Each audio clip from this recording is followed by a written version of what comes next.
Hello everyone, welcome back to my channel royal jewellery palace. আজকের ভিডিওতে আমি আপনাদেরকে দেখাবো কিছু সুন্দর সুন্দর স্টাইলিশ ও এলিগেন্ট গোল্ড ইয়ারিং ডিজাইনস।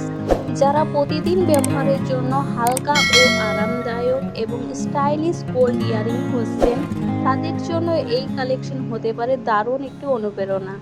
ভিডিওতে বিভিন্ন ধরনের ছোট সোনার কানের দুলের ডিজাইন দেখানো হয়েছে, যা দৈনন্দিন ব্যবহার, অফিস, কলেজ বা পারিবারিক অনুষ্ঠান কিংবা উপহার হিসাবে বেছে নেওয়ার জন্য উপযুক্ত। আধুনিক ও ট্র্যাডিশনাল দুই ধরনের ডিজাইনই এখানে দেখতে পারেন। আপনার কোন ডিজাইনটি সবচেয়ে ভালো লেগেছে তা অবশ্যই কমেন্ট করে জানাবেন। আপনার মতামত আমাদের পরবর্তী ভিডিও আরও সুন্দরভাবে তৈরি করতে সাহায্য করবে। ভিডিওটি ভালো লাগলে অবশ্যই লাইক, শেয়ার এবং সাবস্ক্রাইব করতে ভুলবেন না। পাশে থাকা বেল আইকন ও ক্লিক করুন, যাতে নতুন নতুন সোনার গয়নার ডিজাইন এর ভিডিও সবার আগে দেখতে পারেন। ধন্যবাদ আমাদের সঙ্গে থাকার জন্য। Bye bye friends.